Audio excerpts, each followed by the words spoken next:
So, in the previous video, we have discussed the steps to calculate chi-square goodness of fit. So now we'll consider one of the model from the chi-square test to calculate the goodness of fit. Here comes the model 1.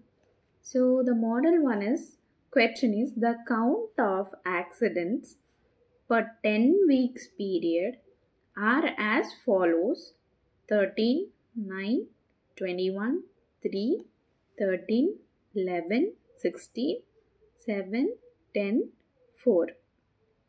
Are these frequencies in agreement with the belief accidents conditions were same during a 10-week period? అంటే ఇక్కడ ఏంటి, మనకి ఒక count of accidents ఇచ్చారు. 10-week పీరియడ్లో ఒక count of accidents ఇచ్చారు. ఆ కౌంట్ ఎలా ఉందంట, 13, 9, 21 అని చెప్పేసి ఇచ్చారు ఒక 10 weeksకి. So are this frequencies in agreement with the belief accident conditions were same during 10 period. So వాళ్ళు మనకి ఏమి ఇచ్చారు, ఈ యాక్సిడెంట్ కండిషన్స్ అనేవి 10-week పీరియడ్లోని ఒకేలా ఉన్నాయా లేదా డిఫరెంట్గా ఉన్నాయా అనేది మనం చెప్పాలి. So the step 1 in the chi-square test is to calculate the null hypothesis H0. వాళ్ళు ఏం అడిగారు క్వశ్చన్లో, accident conditions were same during 10-week period. Accident conditions అనేవి ఒకేలా ఉన్నాయా 10 weeks అంటే నల్ హైపోథెసిస్లో వాళ్ళు క్వశ్చన్లో ఏమిస్తే మనం అదే తీసుకుంటాం. సో యాక్సిడెంట్ కండిషన్స్ అనేవి సేమ్ ఉన్నాయి అంటే మనం చెప్పుకున్నాం కదా, like there is no significant difference between observed and expected frequencies. So అలాగే యాక్సిడెంట్ కండిషన్స్ అనేవి సేమ్ ఉన్నాయి అంటే వాటి మధ్యన నో సిగ్నిఫికెంట్ డిఫరెన్స్. సో ఇది నల్ హైపోథెసిస్. ఆల్టర్నేటివ్ హైపోథెసిస్ ఏంటి, there is a significant difference కదా, the accident conditions were not same during 10-week period. So there is a difference in the observed and expected frequency. So in the level of significance alpha is equal to 5. So 5%. As we already discussed in the steps to follow in chi-square test for goodness of fit, అక్కడ క్వశ్చన్లో ఏమి ఇవ్వకపోతే we have to consider a 5% of significance. నేను మీకు చెప్పాను. So in the question there is nowhere the level of significance is mentioned. So we will consider the level of significance as 5. The test statistics. When the expected frequency is not given, then sum up the observed frequency and divide by total observations. So ఏంటి అంటే expected frequency మనకు వాళ్ళు ఇవ్వలేదు. So మనం మాత్రమే expected ఫ్రీక్వెన్సీని కనుక్కోవాలి. ఎలా కనుక్కుంటాం, మనకేం తెలియదు కదా. సో క్వశ్చన్లో ఇచ్చిన డేటా ఏమిచ్చారు, 10 weeks ఆఫ్ యాక్సిడెంట్ పీరియడ్కి మనకి డేటా ఇచ్చారు. ఫస్ట్ వీక్లో 13, నెక్స్ట్ 9, 21, 3, 13, 11, 16, 7, 10, 4. సో ఇలా ఒక సెట్ ఆఫ్ 10-week పీరియడ్ యొక్క యాక్సిడెంట్స్ అనేవి ఇచ్చారు. So the summation of the all observed frequency అంటే ఆ 10 weeks యాక్సిడెంట్ జరిగిన కౌంట్ అంతా సమ్మేషన్ చేసుకోవాలి, అంటే యాడ్ చేసుకొని దాన్ని డివైడెడ్ బై 10. ఎందుకు 10 అంటే 1, 2, 3, 4, 5, 6, 7, 8, 9, 10 మనకి టోటల్ 10 అబ్జర్వేషన్ ఇచ్చారు కాబట్టి మనం డివైడెడ్ బై 10 తీసుకుంటాం. So the summation of this all observed frequency is 107, which is divided by 10 is equal to 10.7. So the value 10.7 is kept constant in the expected frequency column. So మనకు observed frequency ఇచ్చేశారు.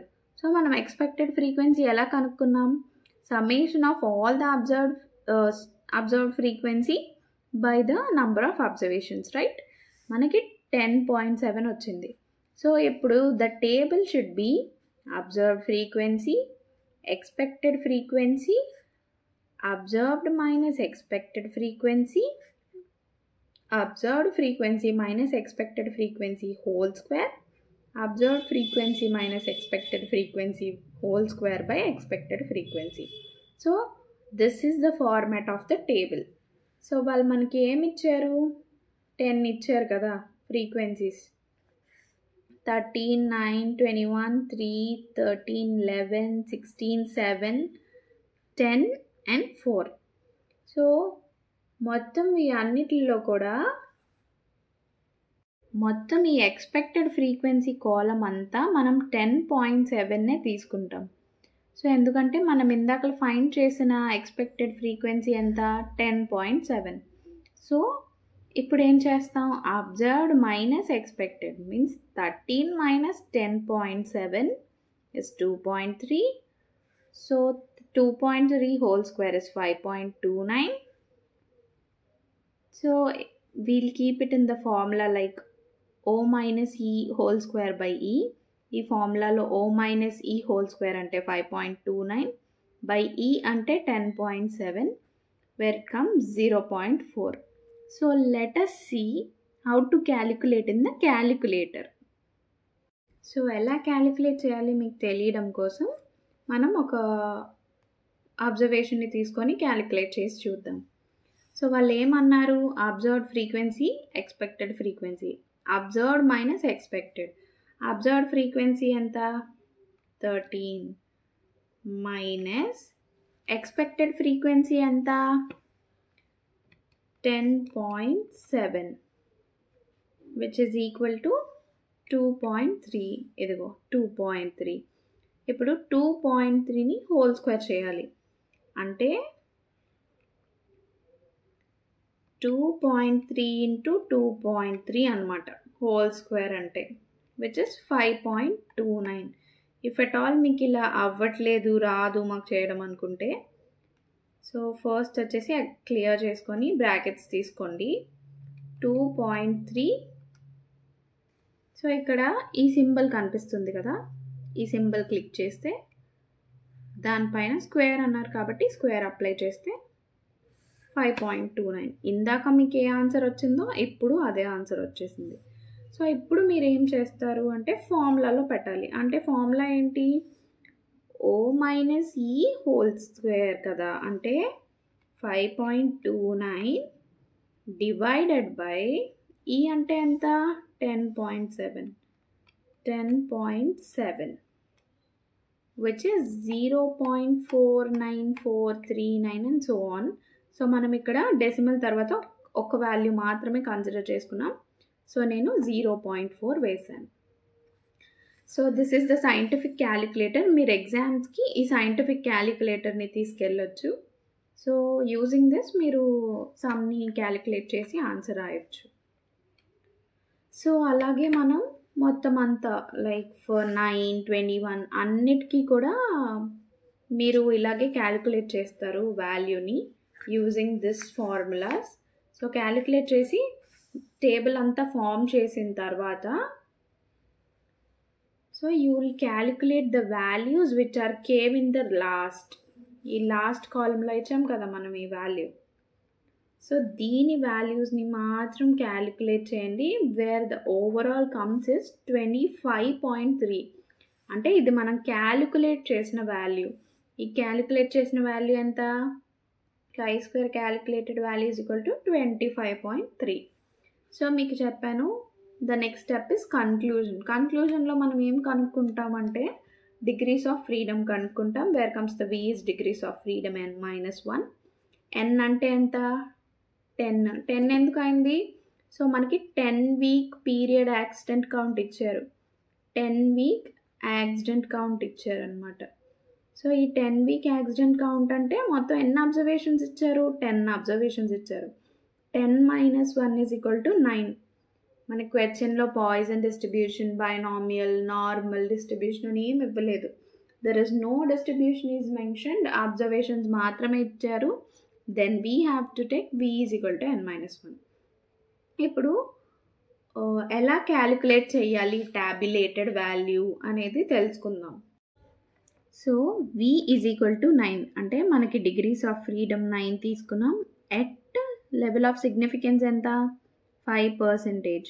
Then టాబ్యులేటెడ్ value వచ్చేసి 16.919 వచ్చింది. ఇది ఎలా వచ్చింది అంటే so this is chi-square table. ఇక్కడ మనం ఎంత తీసుకున్నాం ఆల్ఫా ఈజ్ ఈక్వల్ టు 5% తీసుకున్నాం. 5% అంటే 5/100. 5/100 అంటే 0.05 అన్నమాట. So the n is 0.05. ఈ కాలంలో చూసుకోవాలి. మనం v is equal to 10 minus 1 తీసుకున్నాం. 9 అనుకున్నాం కదా v అంటే 10 observations minus 1 is equal to 9. So ఇక్కడ n కౌంట్లో vని 9 తీసుకుంటాం. సో అట్ 0.05 ఇక్కడ 9. సో ఈ ప్యారలల్గా ఇలా కిందకి రండి. ఇలా కిందకి వస్తే this value go this line and this line will coincide here. This 16.919 is our tabulated value of chi-square. So ఈ వాల్యూ అంటే 16.919. ఈ 16.919 మనం క్యాలిక్యులేట్ చేసిన వాల్యూ 25.3 కన్నా చిన్నదే కదా. అంటే the value which we have calculated is greater than the tabulated value. So if at all మన క్యాలిక్యులేటెడ్ వాల్యూ గ్రేటర్ ఉంది అంటే మనం యాక్సెప్ట్ ఆల్టర్నేటివ్ హైపోథెసిస్. ఆల్టర్నేటివ్ హైపోథెసిస్ని మనం యాక్సెప్ట్ చేయాలి.